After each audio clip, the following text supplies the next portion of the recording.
तो सिंटेक्स में बहुत सारे नियम हैं, उन नियमों के बारे में पूरी जानकारी जब नहीं प्राप्त करेंगे तो कोई फायदा नहीं होगा। ठीक, एक भी नियम छूटा तो जीवन बहुत असफल होगा। पहला, there are so many words of adjectives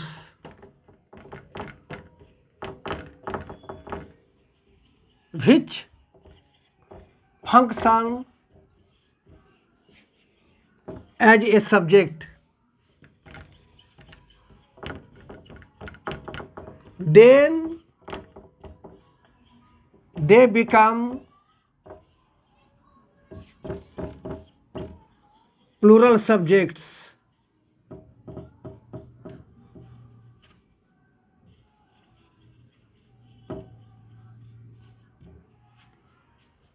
Before them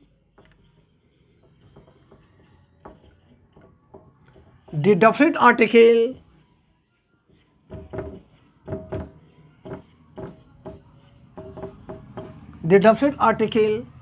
the comes, s or es is not added to those adjectives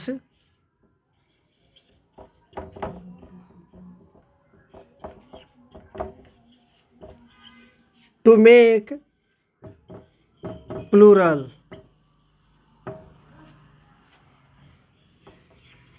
Such adjectives are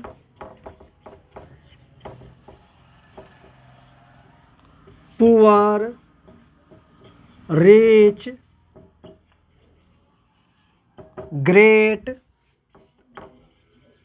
small, honest, dishonest, crippled, deaf, dumb, blind, disabled, high and low.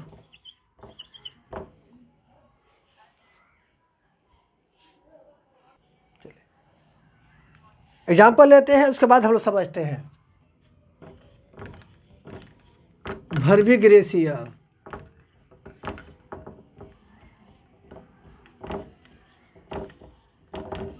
The high dash low mind, bracket में has have, the honest dash always tortured,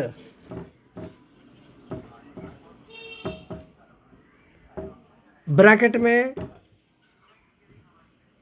is are, the poor dash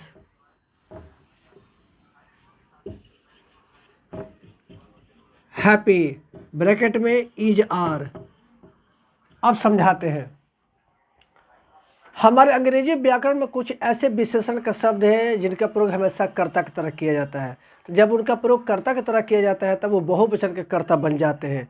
तब उनमें S या ये से लेकर उनको बहुवचन नहीं बनाया जाता है और उनके पहले हमेशा डेफिनेट आर्टिकल द जरूर आता है।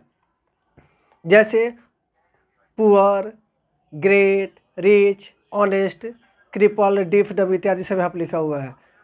उदाहरण स्वरूप the high dash low mind, यहाँ द हाई का मतलब हुआ the people who are high, the honest का मतलब हुआ the people who are honest, the poor इसका मतलब हुआ the people who are poor. ठीक, तो ऐसी स्थिति में ये सब्जेक्ट तरह काम कर रहे हैं, इसमें हम एस और ये जोड़ कर पूरा नहीं बना सकते हैं। अब आइए ब्रैकेट में क्या दिया हुआ देखा जाए। The high dash low mind, इसमें हैज हैव है तो हैव का प्रयोग करेंगे। The honest dash always tortured, इसमें इज आर है, आर में टिक मारेंगे। The poor dash happy is are में टिक मारेंगे। अगला rule, there are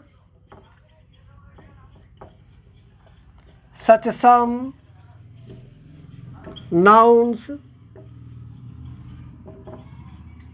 which look like plural but they are singular, sorry, they are uncountable because they are abstract nouns.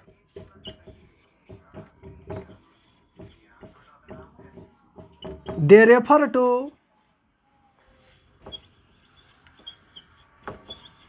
subjects. When they become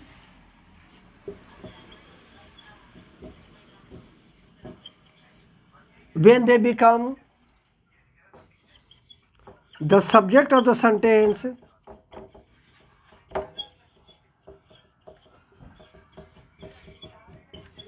they take a singular verb.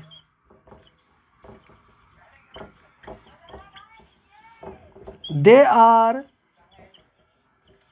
as follows.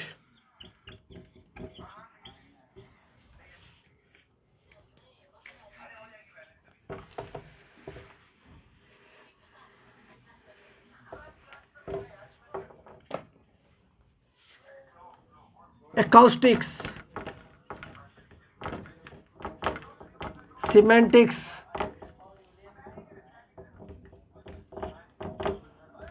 phonetics,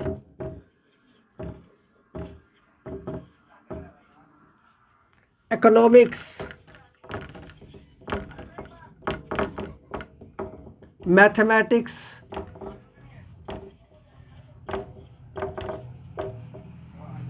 arithmetics,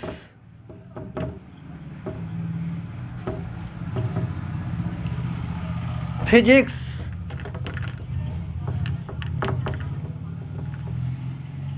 news. चलिए अब समझाते हैं। हमारे अंग्रेजी भाषा में कुछ ऐसी संज्ञाएं हैं जिनको अनकाउंटेबल माना जाता है। अनकाउंटेबल इसलिए माना जाता है कि कुछ से विषय का बोध होता है, जैसे acoustics, semantics, phonetics, mathematics, physics, news इत्यादि। ये सब सब्जेक्ट के नाम है। इसमें एस जुड़ा हुआ है तो लगता है जैसे प्लूरल है, लेकिन नहीं, क्योंकि विषय का बोध हो रहा है और ये एब्स्ट्रैक्ट नाउन है, इनको अनकाउंटेबल माना जाता है। तो जब ये वाक्य के शुरू में सब्जेक्ट बनकर आते हैं तो इनको साथ हमेशा सिंगुलर वर्ब का प्रयोग करेंगे। जैसे verbi gratia, phonetics dash the study of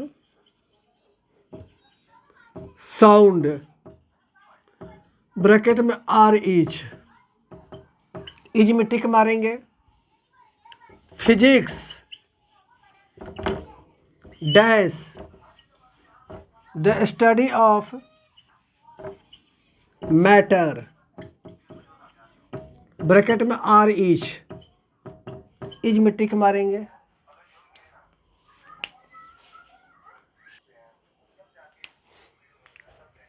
अगला नियम है,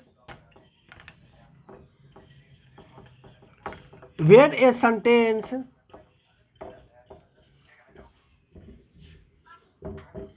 begins with the expression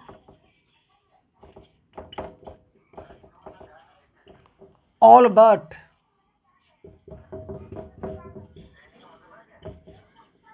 after which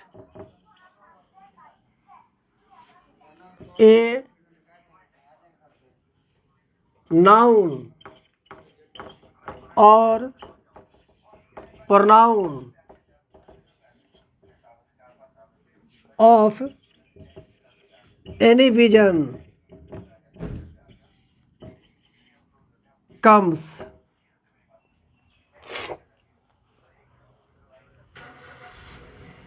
So the verb is used in plural sense.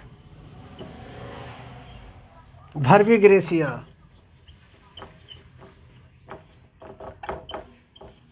All but Chandni.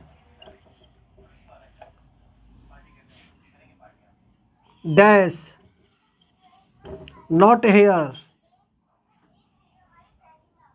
Bracket में इज आर.